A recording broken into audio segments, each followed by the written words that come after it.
देखिए यूजीसी का जब नोटिफिकेशन आता है, it clearly mentions the syllabus for paper 1 paper 2 and it segregates the syllabus in units also. हर चीज का यूनिट बनाया हुआ है, हायर एजुकेशन का यूनिट है, आईसीटी का यूनिट है, रिसर्च का यूनिट है। पेपर 1 पेपर 2 जो मैं मैनेजमेंट पढ़ाता हूँ उसमें भी अलग अलग यूनिट्स बने हुए हैं। ये एचआर का है, ये मार्केटिंग का है, ये आईटी का है, ये स्टैट्स का है।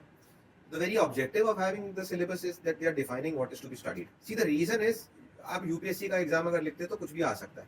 आप यहाँ पर ये एग्जाम इसलिए क्लियर कर रहे हैं क्योंकि आप एक अकेडमिशियन बनना चाह रहे हैं और आप यूजीसी के डिफाइंड दायरे के अंदर ही पढ़ाएंगे, तो सिलेबस तो डिफाइंड है। पूछने का तरीका जरूर चेंज हो सकता है, बल्कि होना भी चाहिए। अब अगर एक ही ए फॉर एप्पल ही पूछते रहेंगे तो ए फॉर एरोप्लेन की बारी कब आएगी? तो आप कहेंगे कि नहीं मैंने तो ए फॉर एप्पल पढ़ा है तो मेरे से एप्पल ही पूछो, तो वो तो फिर स्तर को घटाने वाली बात की। एजुकेशन तो ए फॉर एवोकाडो तक पहुंच। Orientation is also towards research, and research by itself means that you're trying to find out something which has been hidden so far, which has not been observed so far. So they want you to dig down into areas wherein you will have to put in an effort to find out new information.